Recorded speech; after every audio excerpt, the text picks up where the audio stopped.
More than 2 years after Hurricane Ida, insurance costs have some people losing their homes and others late on mortgage payments. Sabrina Wilson has more on the persistent insurance crisis. High property insurance costs are doing more than straining people's budgets. Some are being forced into foreclosure. We're seeing people who are having their principal and interest, which is usually the largest part of your loan, be eclipsed by the taxes and insurance portion be double what that principal and interest payment to the banks is.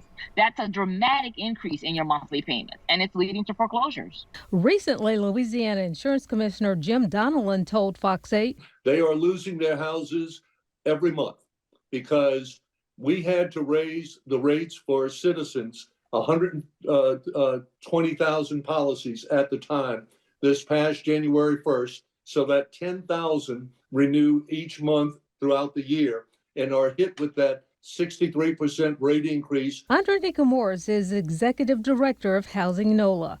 We're seeing that as well. We're seeing people who are, foreclosure takes a minute. So we're seeing people who are behind. Guy Williams is president of Gulf Coast Bank. Fortunately, none of our customers have lost their homes because of insurance. But what we are seeing is that some of our citizens, particularly the seniors that don't have mortgages, are choosing not to insure.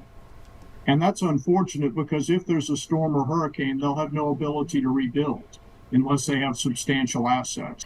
He says some real estate deals aren't closing because of insurance costs. Definitely, it makes the real estate business tougher. We're seeing fewer sales this year than last.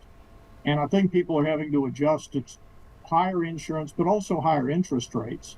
And so it has been a challenge. Insurance costs get factored into monthly mortgage payments. When the buyer finds out what their premium is, particularly some of the new flood numbers, they're saying, well, I just can't afford it. According to consumerfinance.gov, which has data through March of this year, Louisiana had a 2.5% mortgage delinquency rate compared to the national average of 1.3%. And that's not all. Construction Coverage.com shows New Orleans Metairie at the top of the list in terms of large metro areas and mortgage delinquencies. Is that surprising at all? Unfortunately, it's not. But Williams says people who want to be homeowners shouldn't give up. What we encourage people to do is what we call marry the home and date the mortgage. If you find a home you love, go ahead and buy it. And then when rates drop, which we think they will in a year or so, refinance to a lower mortgage.